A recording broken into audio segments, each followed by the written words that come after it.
Boa tarde a todos. Mantendo a nossa tradição de pontualidade, vamos dar início ao nosso evento. Eu gostaria, em nome da diretoria da FenaBrave, do nosso presidente Alfredo Breitkopf, dar as boas-vindas a todos os participantes. É um prazer receber a todos, né, nesse início de tarde, para a gente tratar de um assunto de extrema importância: as perspectivas para a economia e o setor automotivo. Meu nome é André Andreasa, falo aqui da FenaBrave Santa Catarina e serei o mediador deste evento. Tenho o prazer de apresentar os dois palestrantes dessa tarde: Vilmar Lima Carreiro, superintendente comercial de negócios de veículos, e Pedro Renault, economista sênior, ambos do Banco Itaú. Este evento, bem como todos os outros realizados pela FenaBrave Santa Catarina, estão acontecendo por termos o patrocínio master do Banco Itaú, que neste ano completa 8 anos de parceria com as concessionárias de Santa Catarina. Solicito a todos que mantenham seu microfone mutado, assim teremos uma melhor qualidade no evento. Vocês podem participar fazendo perguntas pelo chat ou por voz, logo ao final das apresentações. Se for fazer uma pergunta por voz, é só clicar no botão levantar a mão, que a palavra lhe será concedida. Passo a palavra ao presidente da FenaBrave e do Sincodiv de Santa Catarina, Alfredo Breitkopf, para os seus agradecimentos e início dos trabalhos. Alfredo? Boa tarde a todos, amigos e colegas. Alô? Estão ouvindo? Sim. Então, boa tarde a todos. Agradeço a presença de todos aí, de amigos e colegas concessionários, e agradecer mais uma vez, bem como o André já falou, são 8 anos de parceria com o Itaú. Então, obrigado ao Itaú e agradecer a presença de todos, né? E uma boa palestra para todos, que é a primeira webinar com o nosso patrocinador master, que é o Itaú. Valeu, então. É com você, Vilmar. Pessoal, boa tarde. É um prazer estar aqui hoje falando com vocês, depois de um período fora, né? Ainda bem que foi um pequeno período, né, Alfredo? Queria agradecer ao Alfredo, ao presidente, pelo convite, ao amigo Ademir, que a gente conversa muito, a gente conversou muito com o Ademir para decidir essa parceria aqui novamente, ao André, que tanto nos apoiou aqui e acompanhou e insistiu também para a nossa volta aqui. Então, muito obrigado em nome do Itaú. E realmente não tinha como ficar fora. A gente vai mostrar alguns números aí para vocês. E onde a gente vem sofrendo um pouquinho aí no sul, aí, a gente, junto com a FenaBrave, Sincodiv aqui, acho que tem bastante oportunidade para nós melhorarmos nossa participação aqui em Santa Catarina. Eu vou fazer uma pequena apresentação, mas não vou demorar muito, porque eu quero mais que vocês escutem o Pedro Renault aí, nosso economista sênior, e depois a gente abre para perguntas aí. Eu vou ver se sobe aí, vamos tentar ver se sobe aí o... Eu acho que não vai dar não por aqui, tá?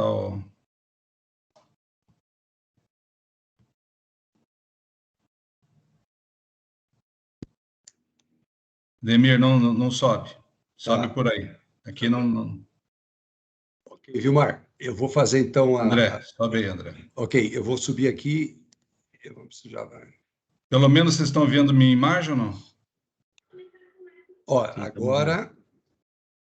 Aí, sobe aí, deixa aí. Ok, perfeito. Eu vou, você vai passando aí, eu vou te pedindo aí. Pode ser, André? Perfeito, tranquilo. Então, pode ir. Aqui eu peguei, pode passar, André. Opa, olha lá. Aí. Então, aqui eu vou falar um pouquinho do mercado Brasil. Eu sei que tem bastante números que vocês já conhecem, sabem muitas vezes mais que a gente. Mas como que fechou o mercado de junho em relação a maio? Aqui não tem o julho ainda, mas o mercado em vendas totais, ele cresceu 5% em 0 quilômetro. Então, vocês podem ver esse número aqui em cima, não dá para... O André que está acompanhando, esse número 185 mil em junho aqui, ó, se você puder apontar. O mercado vem crescendo 5%. Em relação ao ano passado, eu nem vou falar que aí a gente estava no período da pandemia, então o número era muito ruim, então dá um crescimento muito grande, mas é irreal. Em veículos financiados, aí já muda, ó. São 6% a menos de veículos financiados em relação a maio, então o mercado caiu em veículos financiados. E em grana, também está caindo 1%, mesmo o carro tendo subido de valor, né, vem subindo. O mercado é um mercado de 4 bi, 5 bi mês de financiamento, o mercado de 0 quilômetro. Diferente do mercado 0 quilômetro, o mercado de usados vem acelerado. Então, o mercado de usados, junho contra maio, cresceu 17%, muito forte. Em valor financiado, cresceu 5%, em quantidade, cresceu 5%, e em grana, cresceu 9%. Então, o mercado de veículos financiados é o mercado de 9 bilhões de veículos financiados, contra 4.600 de 0 quilômetro. Os usados financiados são bem mais fortes que os zero financiados, né? E o mercado de usados crescendo 9% e o mercado de zero financiado caindo, tá? Caminhões, ele veio muito forte em maio, mas junho ele recuou um pouco, não em quantidade, mas em valor. Mas o mercado de caminhões também está vindo muito forte esse ano, mas é o mercado de 4 bilhões 214. Então, o mercado de caminhões em grana versus o mercado de 0 quilômetro é muito parecido em grana, tá? Motos, o mercado também veio quente em unidades, 9%. Então, quem puxou o mercado em junho, em quantidade, foi usados e moto, tá? O que jogou o mercado total para um crescimento de 13% em vendas em quantidade, tá? 13%. Então, o mercado de motos veio muito forte e o mercado de usados, aí foi o mês que ninguém esperava, né? É impressionante, o mês veio crescer 17% do mês para o outro, veio muito forte. Pode passar, Ademir. E como que nós estamos nisso tudo aqui, ó? Aqui é o Brasil. Então, a linha azul é o nosso share em 0 quilômetro. Então, 0 quilômetro a gente bateu 18%. Então, é o melhor da série também. O mês de junho foi muito bom. Ali a gente está em 0 quilômetro, a gente disputa a liderança na vírgula aqui do mercado, em 0 quilômetro. Então, a gente acredita que agora, em agosto, a gente assume a liderança total de financiamento de 0 quilômetro no mercado. Em usados, a gente cresceu também, a gente vem crescendo, já bateu julho, a gente já abriu 15% em usados. Então, é o mercado que a gente mais cresce também.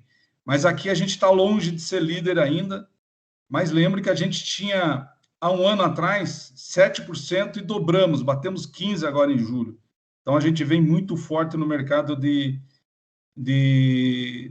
usados. Pode passar mais um, André? E aqui Santa Catarina. Então, Santa Catarina, a gente está abaixo da média Brasil. Por isso que eu falei que aqui, junto com a Fenabrave, a gente tem muito a que fazer aqui para nos aproximarmos de vocês e recuperarmos o nosso lugar.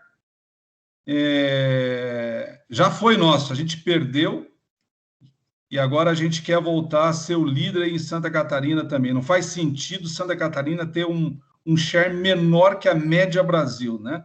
Tanto em usados como em 0 quilômetro, em automóveis. Então, a gente está apanhando aí em Santa Catarina, está apanhando bem aí, tá? Pode passar.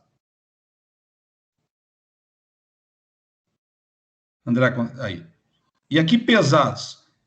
Pesados, a gente é líder há muito tempo, é o maior banco em financiamento de caminhões do país, incluindo os bancos de montadora, e Santa Catarina sempre foi um parceiro fiel aí. Então, em caminhões, a gente não pode reclamar nada de Santa Catarina, só tem que agradecer mesmo. A gente vem na média, acima da média Brasil. Aqui é o contrário, em caminhões é o contrário, nós estamos acima da média Brasil e chegamos a fazer 100 milhões mês de financiamento de caminhões em Santa Catarina aí, para um mercado de 400 milhões mês. Então, caminhões está vindo muito bem aqui, tá, pessoal? Pode passar, André.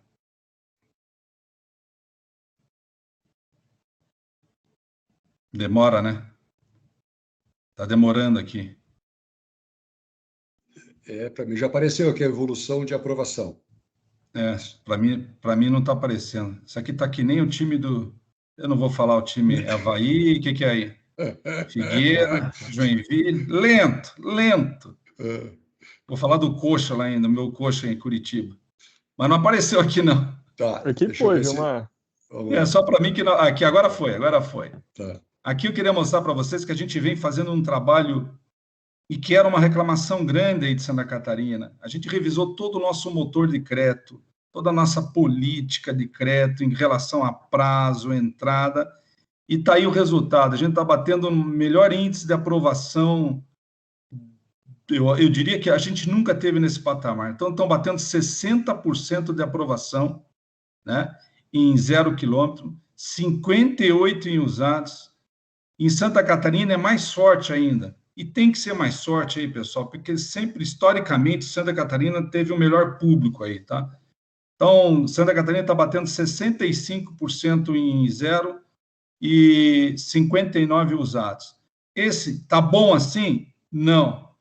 A gente vem num trabalho muito forte de ficar olhando oportunidades. Para vocês terem uma ideia, cada ficha que a gente recusa e o concorrente faz, a gente traz para dentro e analisa o motivo que a gente não fez, tá?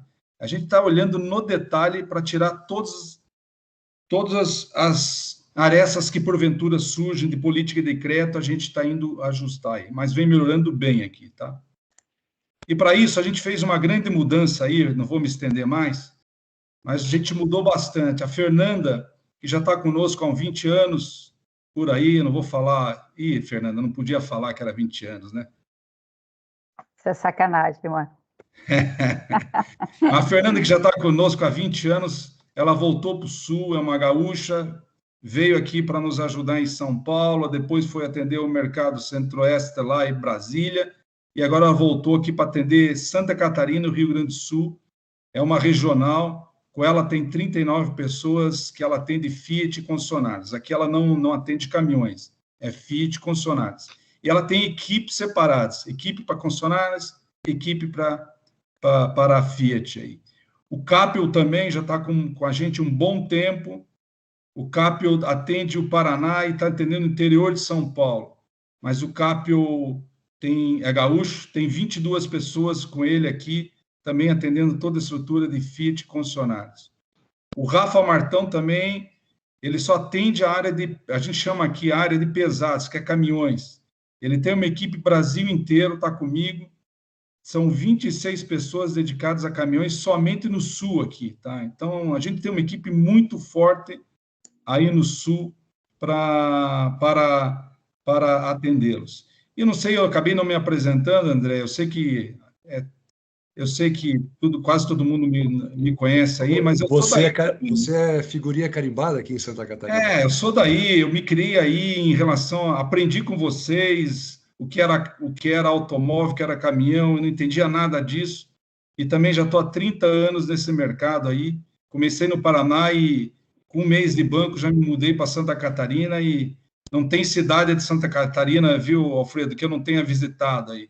E eu sou suspeito que Fernanda sabe que me acompanha aí, o quanto eu gosto de Santa Catarina e quanto eu fui feliz. Cheguei a morar 3 anos e meio nessa cidade feia aí, Florianópolis, e foi muito gostoso. Então, tudo isso eu estou falando porque não faz nenhum sentido o share de Santa Catarina ser menor que a média Brasil, viu, Alfredo, viu, André? A gente precisa recuperar isso e eu conto com o apoio de vocês aí, tá? Tá bom? Obrigado. Okay, Gilmar, obrigado. Em todos os eventos que a gente tem participado aí, a gente está divulgando essa parceria aí, com certeza vamos fazer um belo trabalho juntos, tá? Sim, obrigado. Eu imagino agora, Pedro, vamos passar a palestra que todos estavam aguardando aí com o Pedro Renault, né, para falar sobre a perspectiva da economia e a sua relação aí com o setor automotivo. Perfeito. Bom, boa tarde a todos. Prazer rever alguns conhecidos aqui na lista dos nomes, remotamente, infelizmente, né, que é o que a gente pode fazer nesse momento, mas com a perspectiva aqui de que, em questão de pouco tempo, a gente vai voltando para uma certa normalidade. Eu vou compartilhar minha tela com vocês e vou passando um pouco primeiro pelo que a gente vê na economia global e depois entrar um pouco mais no detalhe de Brasil, para a gente falar um pouco mais também sobre o setor ao final da apresentação. Fiquem super à vontade para fazer perguntas.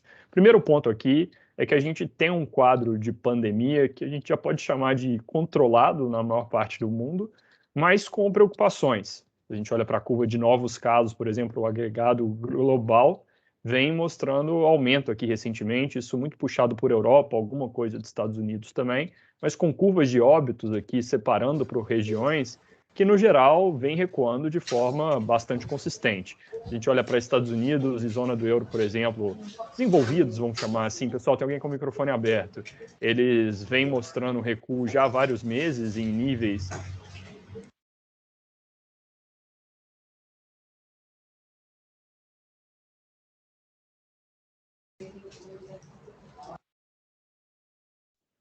Tem que liberar o Pedro lá agora. Pedro está no mudo. Opa, alguém me mutou sem querer. Onde que parou, por favor? Estava falando aqui das curvas, né? Das curvas dos países ricos. Perfeito. Então, nos desenvolvidos, esse recuo ele já é mais claro e já tem mais tempo, estão nas mínimas ali do pré-pandemia, da primeira onda. Se a gente olha para emergentes em níveis mais altos, principalmente aqui na América Latina, onde o Brasil acaba tendo um peso importante, mas com uma dinâmica clara de recuo também. A gente tem visto muita preocupação recentemente com a variante Delta. Dá para ver essa pernada aqui para cima na curva de casos. Nos Estados Unidos começou a subir, na Europa já sobe há um tempo. Só que até o momento, com hospitalizações, casos graves relativamente contidos, curva de óbitos também, dá para ver, a global, ela ainda no agregado dessas regiões aqui, não reagiu ao que foi esse aumento de casos. A gente pega o Reino Unido, por exemplo, que é um que já lidou com a variante Delta por um bom tempo.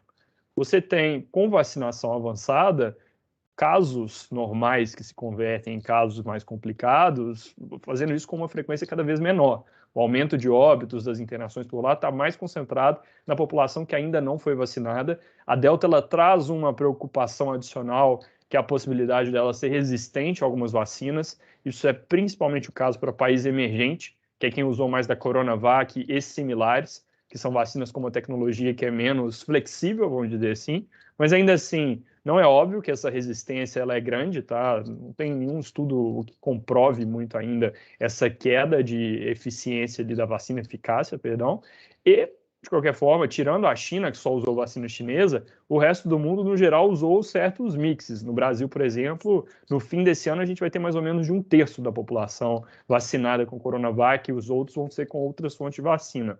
Então, a nossa leitura, esse quadro aqui da pandemia, ele ainda caminha para se tornar uma página virada daqui a um tempo. Não vai faltar vacina no mundo, na verdade vai sobrar, tá? A gente enxerga uma folga relativamente boa nesse quadro aqui.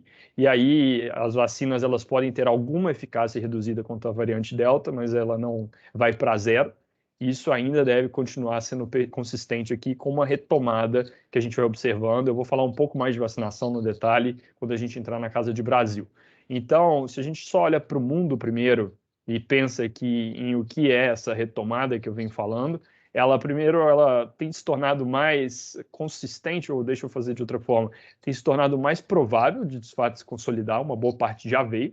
Então, pensando em projeções aqui para, por exemplo, PIB da economia global, em diferentes agregações aqui, a gente vê que 2021, no geral, ele é um ano bem forte, em parte porque a comparação com 2020 deixa a cara boa, né? 2020 tem uma base baixa, mas de fato com uma volta expressiva aqui da maior parte das economias, que é algo bem calcado em vacinação, e na hora que anda, os riscos em torno desse número vão se tornando bem menores. Dá para ver que é uma retomada que ela é bem sincronizada, no sentido de que não é uma parte só do mundo que está crescendo bem, você pode ter até algum descasamento entre país desenvolvido e emergente, porque o desenvolvido já reabriu bem, o emergente ainda está no processo, mas no geral, dentro desse ano, demanda voltando muito forte em todas as partes, e aí isso gerando, obviamente, um certo aquecimento global, que ele beneficia o Brasil por alguns canais, mas ele cria certos desafios. O canal que beneficia é muito da exportação. A gente tem visto, nesse contexto aqui de economia global reaquecendo toda de uma vez, preço de commodity, por exemplo, de insumo básico, subindo muito. Por uma questão de demanda aquecida e uma série de restrições, se a gente pensa nas commodities mais básicas, agrícolas, por exemplo, tem questão climática, tem o fato de que vai levar algumas safras para normalizar a oferta entre balanço entre oferta e demanda. Se a gente pensa na commodity metálica, minério, aço, questão de necessidade de aumento de produção na China, certos gargalos ali na base da cadeia de minério também. Se a gente sobe um pouco, já falando de insumo básico, semicondutores, aí a gente tem uma questão aqui de necessidade de aumento da oferta global, onde a pressão pode acabar sendo um pouco mais duradoura, porque para as outras commodities mesmo, soja, milho, trigo, minério, a gente enxerga que apesar desse quadro aqui, onde os preços estão elevados e o Brasil exporta bastante e se beneficia nesse quadro, ele é temporário, tá? Essa lógica de alta de preços na nossa leitura já passou, a maior parte dessas commodities já viram as suas máximas ao longo desse ano. Por quê? Porque, no fundo, a gente não está falando aqui de uma mudança de tendência na economia global, não é que 2021 em diante começam a ser anos ali com crescimento muito maior do que eram pré-pandemia. É uma volta rápida, meio uma devolução da crise em formato de V, a gente viu a perna da queda, agora a gente está vendo a perna da volta, e aí com isso você tem esse aquecimento, que, de novo, favorece o Brasil, por exemplo, via exportações desses produtos, mas ao mesmo tempo traz desafios porque gera pressão de custos. E essa pressão de custos, por favor. Só dar a tua tela não mudou, ela parou naquela do crescimento do PIB? Perfeito, está aqui ainda mesmo. Essa pressão de custos, ela é um fator ali que, na verdade, preocupa no mundo inteiro, não é só no Brasil, mas dá para ver por essa tela que esse crescimento forte desse ano, ele vai sendo substituído por taxas mais normais, tá? Por exemplo, não é uma China que cresce quase que duplo dígito por vários anos seguidos, é um ano de PIB forte, depois volta, e aí uma tendência de que preços de commodities no geral vão recuando ao longo do tempo, tá? Então, se a gente for pensar aqui, amarrando um pouquinho a história de economia global, temos hoje em dia um risco muito ligado à pandemia, que tende a ir se dissipando, uma pressão inflacionária de custos que na nossa leitura não é muito duradoura.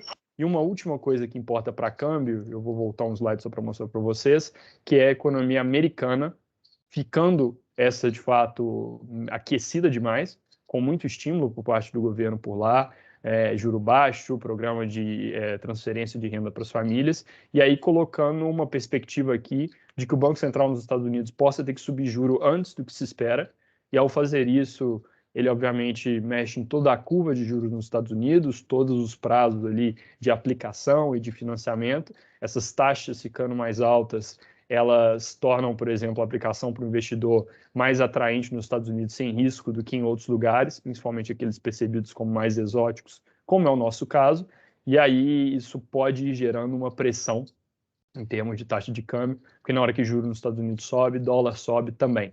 Então, se a gente for pensar aqui nos elementos, de novo, a gente tem pandemia, e se formos pensar no câmbio, por exemplo, o movimento que ele teve ontem foi muito a ver com o pessoal ficando preocupado de novo com a variante Delta, a aversão a risco aumentando no mundo e o investidor fugindo um pouco de tudo que é exótico.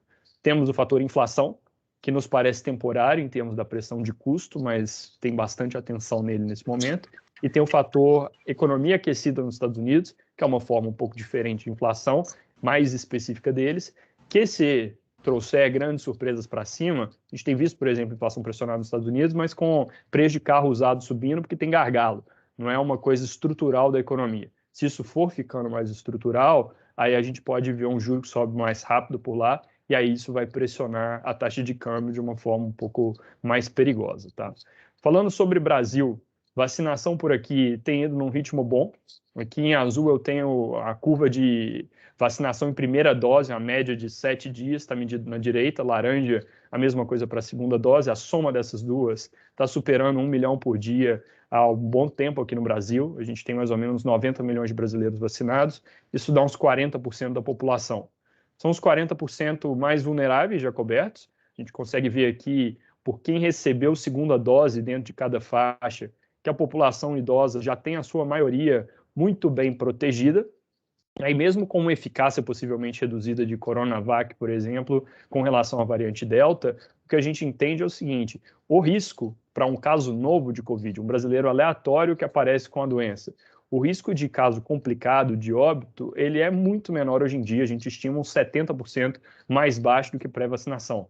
Porque, no fundo, se eu pego um jovem que ainda não foi vacinado, o risco não mudou, mas ele nunca foi tão alto. Se eu pego um idoso que está dentro desse grupo aqui, a gente já vê uma mudança dramática aqui em termos da proteção que a vacina traz com relação aos casos complicados. Isso equivale a dizer o seguinte: nós não devemos ter uma nova onda de óbitos grandes no país. Essa nova onda, às vezes os jornais falam que vem porque o isolamento está diminuindo e o Brasil ainda não vacinou o suficiente, então vamos ter uma nova explosão. Primeiro, não faz tanto sentido, porque já tem essa parte da população protegida. Segundo, que a explosão que a gente viu não foi porque o isolamento diminuiu, o isolamento no Brasil nunca foi tão grande assim. Ela veio porque a variante de Manaus se tornou a dominante do país, e ao fazer isso, ela teve uma trajetória explosiva que não se repete no tempo. Variante Delta poderia trazer essa nova explosão ao se tornar dominante também? Sim, mas o que a gente tem visto até o momento? Primeiro, que vacinas estão funcionando em outros lugares. Segundo, e muito importante, que a variante Delta já apareceu no Brasil, a indiana, né? Desde início de maio. E o país não fez muita coisa para conter, e mesmo assim ela não parece estar fazendo muito estrago. Na verdade, as curvas de óbitos, casos, hospitalizações estão todas em tendência de queda. Importante monitorar as próximas semanas, porque parece que essa variante está aparecendo mais nas capitais, mas nada indica que ela vá, por exemplo, suplantar a variante de Manaus, se tornar dominante. Pelo contrário, o que a gente tem visto até agora sugere que a variante de Manaus não está deixando, de certa forma, que a Delta entre. E aí é uma lógica aqui onde o pior da atividade econômica, assim como o pior da pandemia, já tende a ter ficado para trás, porque a gente não vai mais fechar muito. A tendência é de uma reabertura gradual e até mais acelerada agora no curto prazo. Aqui, só para mostrar um pouco para vocês hipóteses em termos de vacinação, a gente acredita que até outubro desse ano, ou muito provavelmente antes, o Brasil já vai ter vacinado toda a população adulta. O que a gente tem aqui em azul é uma curva de adultos vacinados com primeira dose, laranja, a mesma coisa, com segunda dose, o espaço entre as duas é o intervalo de tempo entre uma dose e outra, e aí em preto é o total de doses utilizadas a cada ponto do tempo, isso tudo acumulado aqui mês a mês. E as barras no gráfico são as fontes de vacina que a gente vai estar usando. Dá para ver que para chegar em toda a população adulta vacinada em outubro, que é o que eu tenho no gráfico, a gente tem uma gordura grande, as barras estão muito acima do que seria a linha preta, que é o que a gente de fato necessita. Então, pode ser um quadro aqui onde a gente, por exemplo, para de usar Coronavac daqui para frente e cobre a diferença com o que tem de Pfizer, principalmente, para chegar. A gente pode ter alguma frustração nas entregas que não tem ocorrido e mesmo assim dá para acomodar. Na verdade, faz bastante sentido, olhando para esse gráfico, dizer que até setembro, provavelmente toda a população adulta já foi coberta com primeira dose. E aí, tendo isso, é um quadro onde até o fim do ano a gente já deve estar bem próximo de uma normalidade econômica, com a transição se dando muito agora nesse terceiro trimestre, tá? Se a gente olha para a atividade econômica, mencionei que o pior dela já deve ter ficado para trás. Nós medimos aqui no Itaú, para ter uma tempestividade maior, um indicador diário de atividade econômica, que é essa curva em azul aqui, composto por três coisas, que são utilização de energia na indústria, consumo de cartão de crédito, débito, maquininha na parte de varejo e a mesma coisa para a parte de serviços.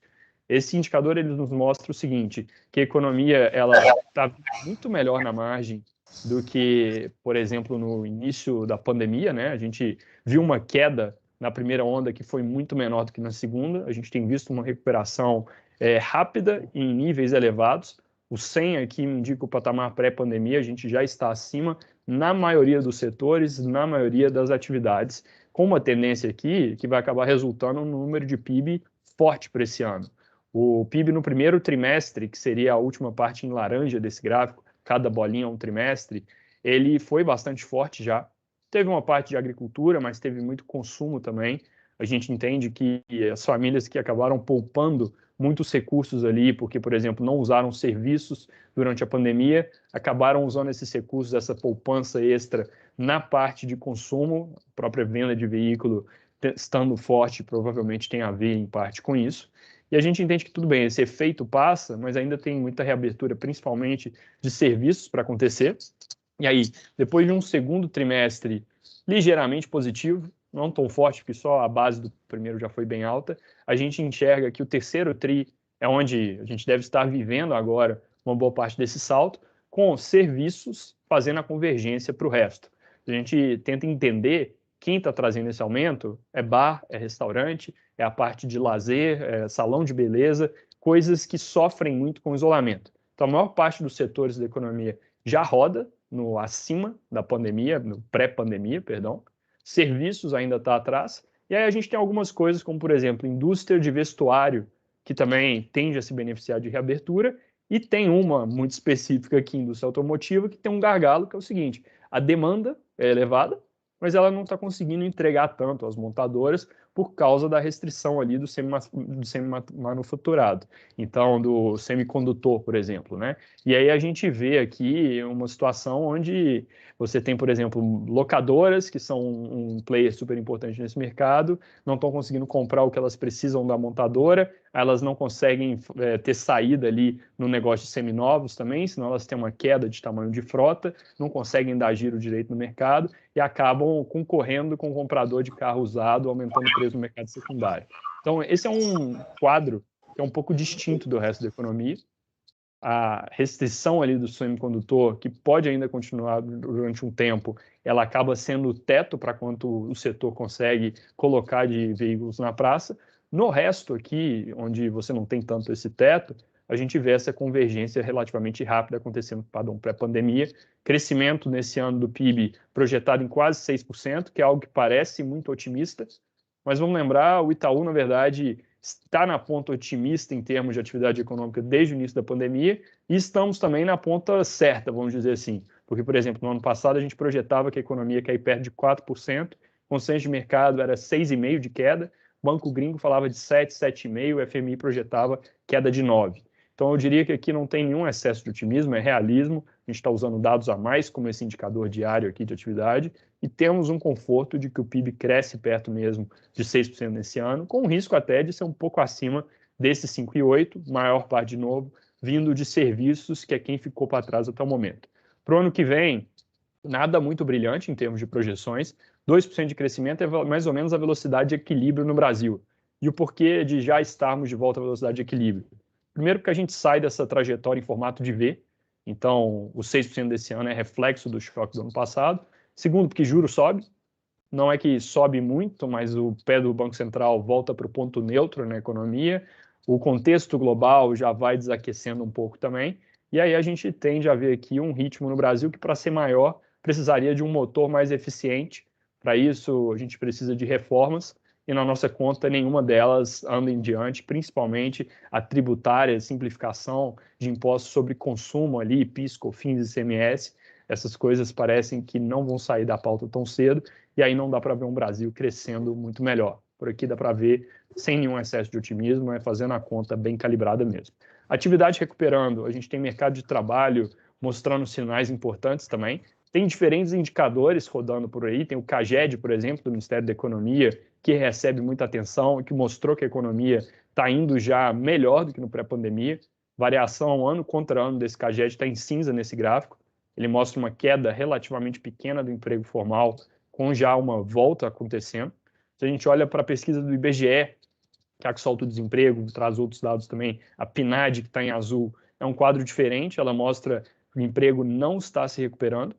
Só que na nossa leitura, nenhum nem outro indicador estão, de fato, capturando a realidade da economia, eles estão com problemas causados, de certa forma, pela pandemia, pela forma que se registra a demissão, no caso do CAGED, pela pessoa que não está rodando tanto na rua para ser perguntada, no caso do IBGE. E aí a gente tem feito a nossa própria conta, que é o que está em laranja aqui, a gente olha para as folhas de pagamento que o Itaú processa e chega no indicador de emprego, que tem mostrado o seguinte: a queda foi pior do que o Ministério da Economia mapeia, o CAGED, mas a volta tem sido até mais forte. A população ocupada no Brasil fechou o mês de maio, olhando para o mercado formal, já no mesmo nível que ela estava no pré-pandemia. E olhando para a população total ocupada, formal e informal, a gente deve ter um aumento de cerca de 10% do número de brasileiros trabalhando do fim do ano passado para o fim desse ano.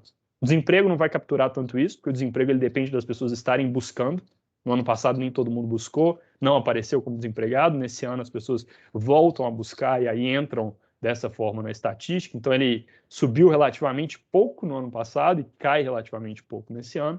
mas a lógica aqui é de um mercado de trabalho que está retomando. Não vai ter pressão de salário tão cedo, porque, no fundo, tem muita gente procurando emprego, mas, de qualquer forma, você tem aqui uma massa salarial que vai aumentando pelo número de pessoas trabalhando. E aqui, só fazendo um parêntese, Santa Catarina é um estado um pouco diferente do resto do Brasil, no sentido de que ele sempre tem desemprego mais baixo, e, na verdade, em algumas regiões aí do estado, eu já escuto das indústrias dificuldade de contratar gente aqui e ali. Já ouvi em Blumenau, já ouvi em Joinville, já ouvi em Brusque, por exemplo. Então, é uma história um pouco diferente, onde a renda pode aumentar mais rápido, mas aí também é preciso mapear a possibilidade de aumento aqui do custo do trabalho para as empresas.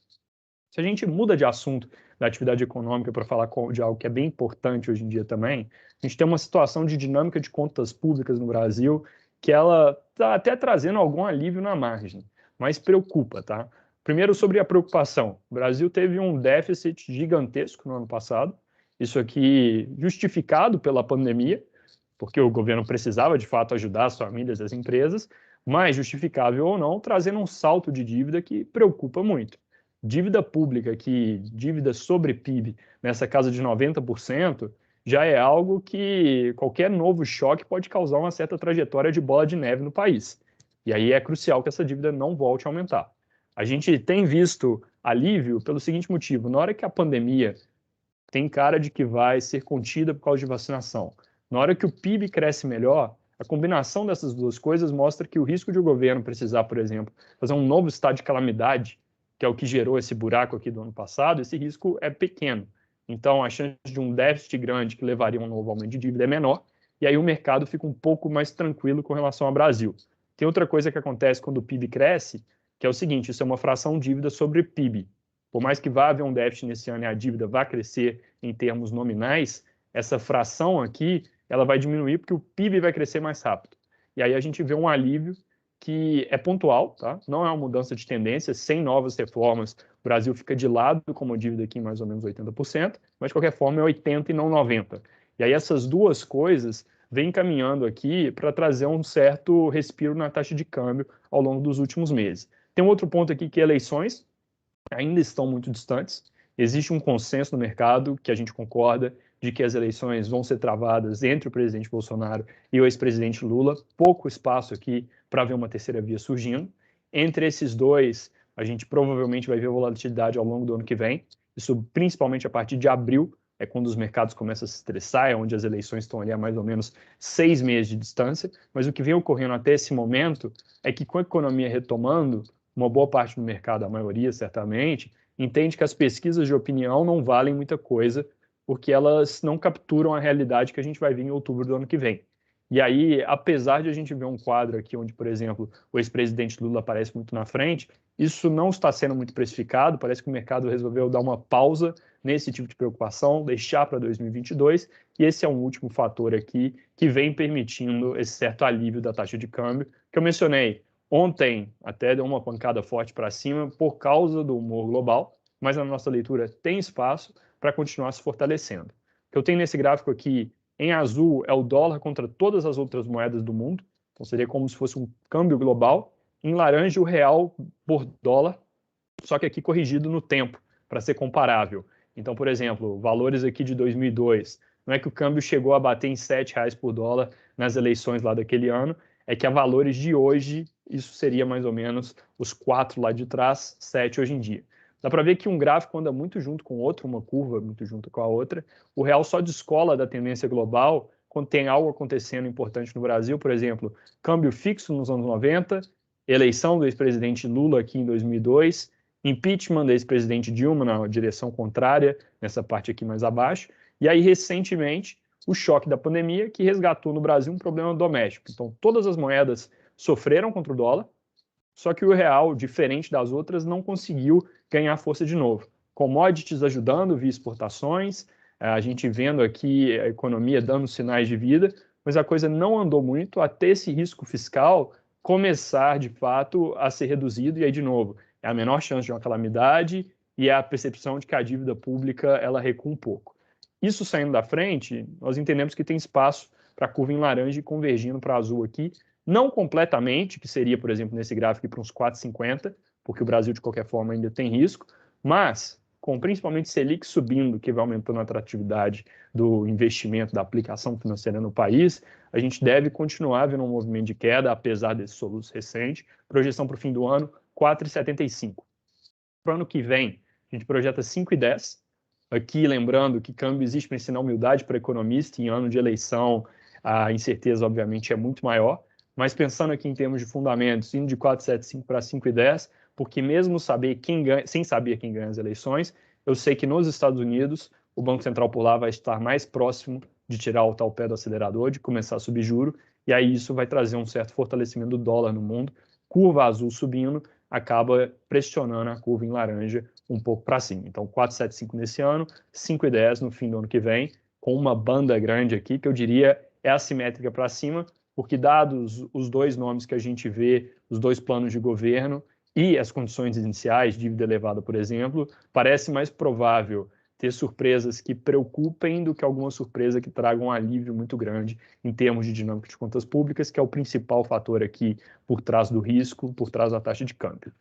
Para encerrar, falando de inflação, eu já mencionei aquela história de pressão de custos, falei de commodity, falei de câmbio.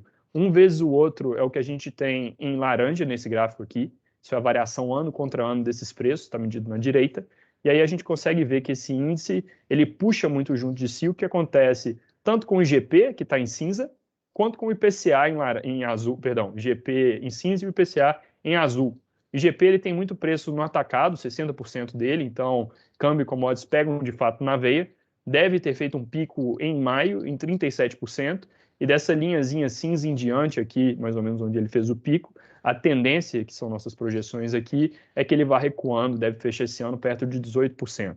O IPCA, a inflação ao consumidor, tem uma ponderação diferente, está na outra ponta da cadeia, também muito pressionado, deve estar fazendo o pico agora em julho, perto de 9%, e aí tende a ceder até o fim do ano para perto de 6%. Tem muita gente preocupada com a inflação saindo de controle no Brasil, mas a nossa leitura não é que isso está acontecendo.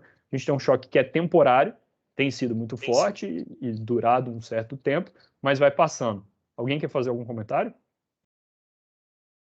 Bom, então se a gente olha para os componentes aqui do IPCA, eu mencionei que é temporário, passa. Parece até estar disseminado se a gente quebra o IPCA em diferentes linhas, mas é alimento, que é câmbio e commodity, é produto industrial, que tem feito o repasse desse câmbio da commodity, principalmente com demanda aquecida, preço administrado, os principais aqui é combustível, que é câmbio e commodity, e energia elétrica, que fazendo um parênteses, está cara, porque a gente está usando mais usina térmica, mas não vai haver racionamento dentro desse ano, porque a gente tem mais do que o suficiente de térmicas para usar. Se a gente for ler jornal, parece que o risco é maior, mas na nossa leitura, se houver algum, é da próxima estação chuvosa em diante, ou seja, de novembro em diante, se não vier água suficiente, aí o Brasil tem um problema, mas olhando para o padrão histórico, o desvio necessário para causar esse problema tem uma probabilidade menor que 5% de acontecer. E aí o último ponto da inflação aqui, que na verdade é o principal, preço de serviço, e como eu mencionei, não tem pressão de salário para começar a subir tão cedo. Então, passado esse choque, com o preço de commodities estabilizando, até cedendo um pouco, esses índices devolvem, a parte de alimentação às vezes fica até negativa, e a lógica é que a inflação no ano que vem já vai estar muito mais contida no Brasil. Com esse quadro, Selic sobe, ela faz uma trajetória aqui mais ou menos em formato de U, em grande medida porque a economia está fazendo um V. E aí o Banco Central, que já esteve com o pé fundo no acelerador, está tirando nesse momento, exatamente porque se a economia está voltando para uma normalidade, ele também tem que caminhar em direção ao ponto neutro. Poderia talvez parar até um pouco abaixo de 6,5%, porque, por exemplo, o desemprego ainda está alto, ele poderia continuar estimulando a economia, mas dadas as pressões aqui sobre as expectativas, a percepção de que a inflação está com a cara muito feia, ele acaba tendo que fazer um pouco mais para evitar que isso contamine a dinâmica de preços. Tirando o zoom desse gráfico, olhando aqui para a direita, é uma taxa Selic que ainda vai ser historicamente baixa no Brasil, 6,5% é o nível que a gente acredita que a gente pode ter um equilíbrio daqui para frente. Não era o equilíbrio lá do passado, o governo gastava demais, o BNDES acabava distorcendo uma parte do mercado de crédito com subsídios, e o Brasil precisava de Selic a duplo dígito para se equilibrar.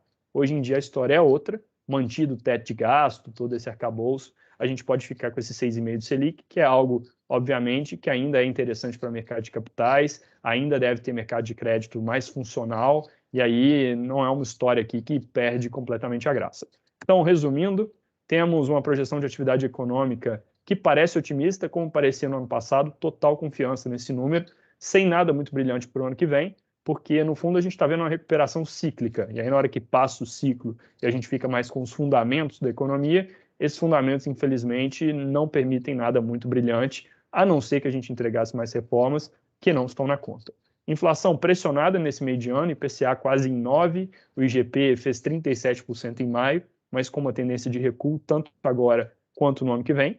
Juro que sobe, porque a economia está se recuperando e um pouco mais por causa dessa pressão inflacionária, com uma dinâmica de contas públicas aqui, que é o principal flanco exposto do Brasil, é o que certamente vai seguir causando preocupação, mas, na margem, trazendo algum alívio, porque, no fundo, a gente vê, por exemplo, que o nível de dívida não vai ser 90, vai ser mais para perto de 80, que o governo não vai cometer aqui nenhum grande, vamos dizer, exagero em termos de gasto nesse ano. E aí, com isso, a gente tem visto espaço para que a moeda ganhe força. Nesse curto prazo, o ambiente internacional pesando um pouco mais, essas preocupações com a Delta, mas se a gente estiver certo aqui na nossa leitura, é realmente bem pouco provável que a variante Delta mude a trajetória, mais um soluço talvez no meio do caminho aqui, do que uma volta para um quadro muito ruim de pandemia.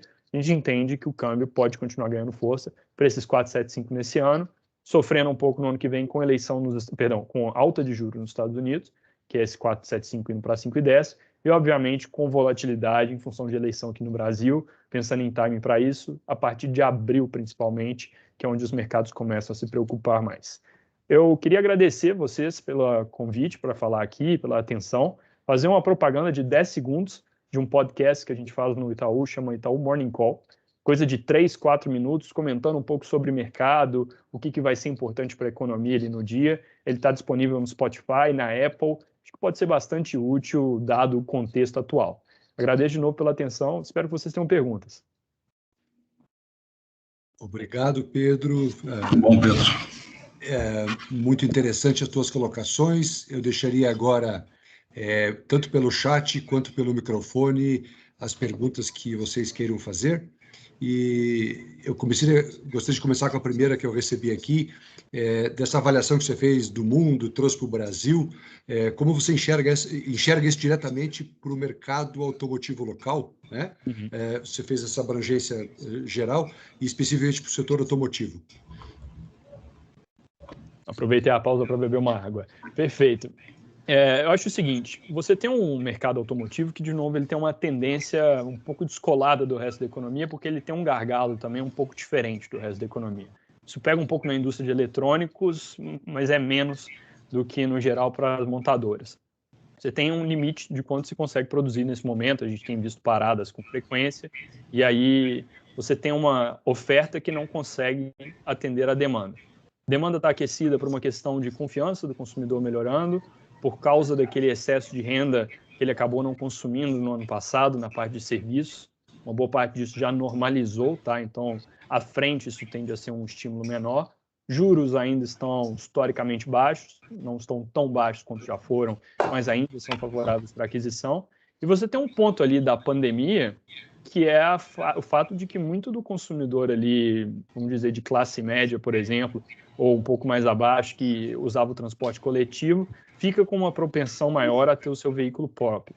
Então, tudo isso gera um contexto aqui que ele acaba resultando num aquecimento forte da indústria, sem capacidade de entregar tudo na ponta, e isso vira alta de preço, isso vira uma busca maior, por exemplo, para o veículo usado. Na minha leitura, certas coisas aqui são transitórias. Então, por exemplo, a história do semicondutor, ninguém consegue prever muito bem quando ela se regulariza, mas se regulariza, porque se a demanda é muito alta, a oferta, obviamente, ela vai correr atrás. Você tem essa história da renda extra do consumidor por causa de, por exemplo, coisa que ele não gastou com serviços, que vai deixar de existir também. À medida que você volta a ter a possibilidade do restaurante, do bar, obviamente as linhas de gasto dentro do padrão ali de consumo, elas vão se normalizando. Agora, você ainda tem uma história de juros historicamente baixos, não é 2% de Selic mais, mas é 6,5%, diferente de 10% lá atrás. Você ainda tem um quadro aqui de melhora do emprego, um aumento da confiança do consumidor, e você tem essa lógica de mudança cultural da pandemia, que em alguma medida pode ter vindo para ficar. Então, é um quadro que tem os seus desafios, mas eu diria tem oportunidades interessantes ali na frente também, e aí, obviamente, incorre numa lição de casa que as empresas estão fazendo de, por exemplo, tentar priorizar rentabilidade enquanto eu não consigo entregar ali em todas as linhas e tentar conter custo, enquanto essa é uma pressão que, tudo bem, deve começar a se dissipar se a gente fala do aço, se a gente fala da commodity, mas ainda assim é só que ela para de piorar. Ela não vai trazer um alívio tão cedo. Minério de ferro, por exemplo, é algo que deve fechar esse ano ainda bem acima de onde ele começou pré-pandemia, só não é nas máximas assim. Perfeito. Lá de Criciúma, nosso amigo Vanderlei Mior levantou a mão para fazer uma pergunta. Fala, Vanderlei. Boa tarde, André. Boa tarde, Pedro. Boa tarde, Vanderlei. Na verdade, essa pergunta não é específica a uma pessoa, pode ser para o Pedro, para você, André, também, para o Alfredo, sobre perspectivas de crescimento no nosso setor, que é o que nos interessa, né? Esse ano nós temos aí um crescimento que eu acho que ele é ilusório, porque nós estamos comparando sobre uma base pequena do começo do ano passado, né? E a projeção para esse ano, acho que deve ficar entre 10 e 15, né, André? Eu acho que é isso aí. E para o ano que vem, alguém arrisca dar um número de crescimento em relação a esse ano, levando em consideração a falta de semicondutores, essa coisa toda, né? Porque eu acho que se tiver produção, eu acho que o mercado deve consumir. Alguém se arrisca a dar um número de crescimento o ano que vem em relação a esse ano? Vanderlei, esse número entre 10% e 15% é a projeção da FenaBrave nacional para o crescimento a nível de Brasil, né? O restante da pergunta eu deixo com o Pedro agora. Para esse ano a gente está mais ou menos nessa casa também, tá? De projeção. Agora, para o ano que vem, a gente, de fato, vê um cenário que está muito solto em termos de algumas das principais peças que você precisaria ter para montar. E acho que a maior aqui que a gente, infelizmente, não consegue enxergar com muita clareza é a oferta ali, é a parte do semicondutor. Supondo que a gente não tenha o teto do semicondutor, a ideia aqui é que faz todo sentido ter aumento de produção e, muito provavelmente, mesmo que haja um gargalo de semicondutor, ele tende a ir se dissipando ao longo do tempo. Então, eu diria, o número de veículos produzidos, o número de veículos vendidos no ano que vem, tende sim a ser maior que nesse ano. Agora, onde esse equilíbrio vai se dar, por exemplo, em termos de preço? Até o momento, o consumidor tem aceitado pagar esses aumentos. Não necessariamente isso vai ser o caso depois que passou a pandemia e aquela renda extra já não está mais guardada, ela já foi consumida, tá? E onde o equilíbrio vai se dar aqui também em termos de tamanho da taxa de crescimento, porque a gente vem de uma base baixa, mas agora no ano que vem essa base já vai ser um pouco mais normal, me leva a crer o seguinte: você vai ver números positivos, mas menos intensos do que aqui para 2021, tá? Vamos lá para o norte do estado. Evandro Evangelista. Por favor, Evandro. Boa tarde, André. Boa tarde, Alfredo. Boa tarde aos demais participantes. Minha pergunta para o Pedro é com relação a algo que é bastante importante no nosso mercado, que é a oferta de crédito. A gente teve, até pela baixa da taxa Selic, né, uma expansão bem alta de crédito nos últimos tempos, mas para o ano que vem a gente tem algumas situações um pouco preocupantes.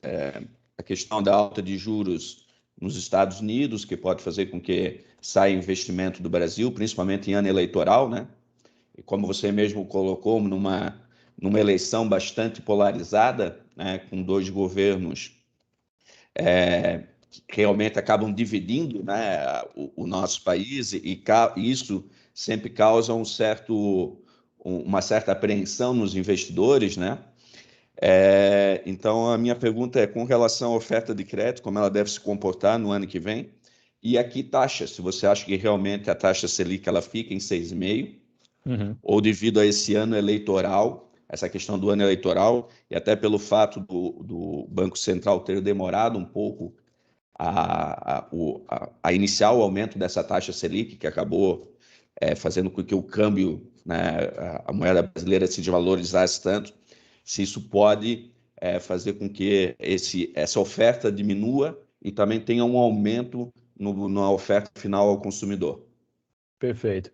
Vamos lá, eu acho que os dois principais componentes aqui para a gente pensar em crédito primeiro, um apetite dos bancos, né? E aí a gente vai olhar para balanço dos bancos, todo mundo relativamente saudável, inadimplência não subiu muito durante a pandemia e você tem uma tendência aqui de recomposição da renda por aumento do número de pessoas trabalhando, então não faz muito sentido aqui pensar que esse apetite ele vai se reverter de forma drástica.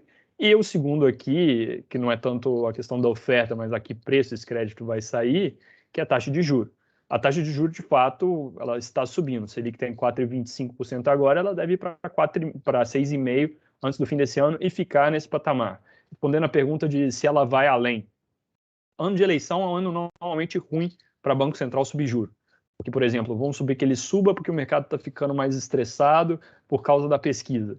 Ele vai fazer uma coisa na qual ele pode tomar um certo drible, porque às vezes o resultado é outro, e ele sobe juro para fazer efeito na economia com uma defasagem relativamente grande. O que ele mexe de juro hoje bate daqui a uns 9 meses, mais ou menos. Então, para a gente, o mais provável é que essa Selic fique parada mesmo, 6,5%, que é um nível que nos parece fazer sentido. Eventualmente, se a gente tiver um resultado preocupante, lá em 2023, volta a subir. Mas para o ano que vem, eu diria, mais provável é a Selic estável. Se ela vai parar em 6,5 mesmo, ou se é em 6,75, 7, já é uma pergunta um pouco mais difícil, vai depender dos próximos números de inflação, mas a gente tem uma confiança de que é mais ou menos nesse patamar. Isso posto, não é a Selic exatamente que entra no que é o custo aqui do crédito de veículo, porque ele está muito ligado na curva de juro. Ele é um crédito que reage muito com as condições de mercado. E a curva de juro, que é o quê? Por exemplo, qual que é o juro de 1, 2, 3 anos? Basicamente, a expectativa da Selic média entre hoje, em cada ponto do tempo, mais um prêmio de risco. Essa curva ela já embute toda a alta da Selic, porque todo mundo já acha que ela vai subir, e ela tem um prêmio de risco que já é relativamente elevado. Então, eu diria que talvez o efeito da alta da Selic para custo de crédito de veículos, em parte, ele já esteja embutido nas taxas atuais de mercado. Tá? Ainda tem mais para subir? Sim, até pelo carrego da coisa. À medida que a gente vai andando no tempo, você vai tirando dias de Selic baixa e colocando dias de Selic alta na conta, mas uma parte já veio. Tá? Sobre isso. Diga, Vilmar, por favor. Não, só para... Acaba você, eu falo. Vai lá, te interrompi, desculpe. O ponto que eu ia fazer sobre eleições e isso bater no apetite do investidor, eu acho que é algo importante para a gente ter no mapa. O efeito disso para juro seria basicamente se você tem recursos saindo do Brasil, isso bate no câmbio, bate na inflação, o Banco Central tem que subir mais. De novo, acho que é o tipo da coisa a qual o Banco Central segura um pouco na reação, porque ele pode acabar tomando um certo drible, e aí diretamente esse apetite do investidor não afeta tanto aqui nesse mercado de crédito, tá? Que é uma história um pouco separada nesse sentido. Eu só queria colocar um ponto que, com relação a apetite de crédito para o setor, a inadimplência subiu um pouco, mas como o Pedro falou, está sob controle, nada que nos assuste, mas o movimento do consumidor, a gente está observando que ele foi mais por longo prazo. Então, a gente vê um movimento muito forte do 48, 60 meses, e é normal, né? O consumidor está procurando o que cabe no bolso dele. Com o aumento do preço do carro, ou ele foi para o usado, e a gente está vendo um movimento muito forte dos usados, ou ele alongou prazo para caber no bolso dele. E esse movimento hoje, só um número, 70% de todos os financiamentos estão concentrados no prazo de 48 e 60. Então, mudou bastante de um ano para outro aí, tá?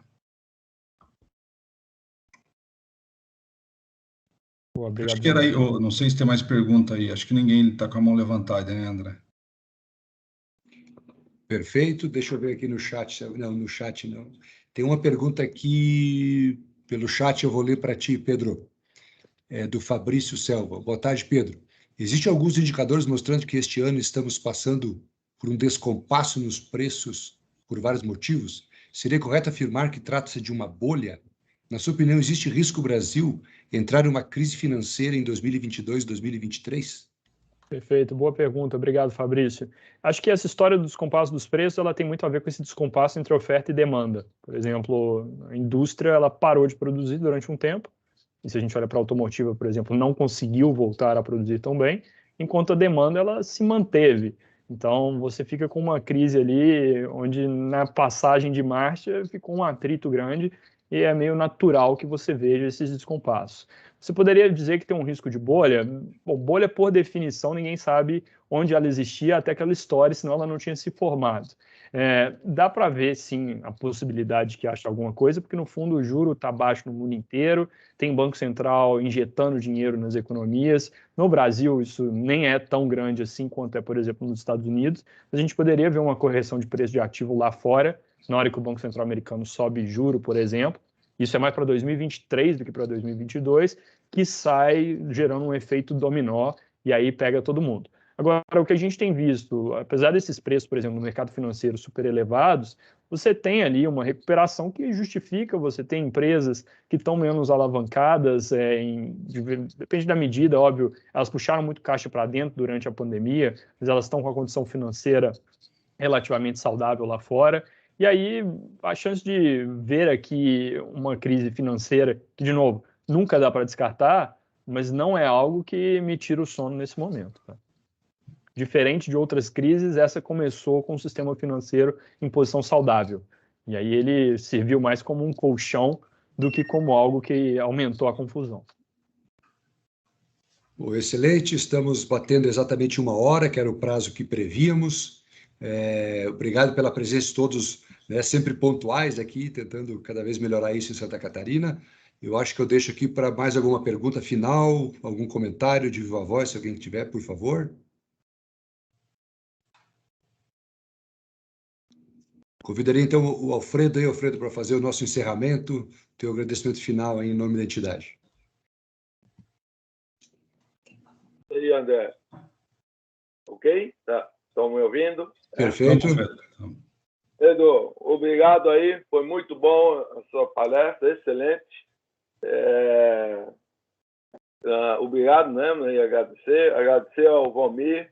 E, Valmir, temos um desafio grande aí, né, nessa nossa parceria, e vamos tentar repor isso aí. Eu não sabia que tinha caído tanto, como você apresentou no começo.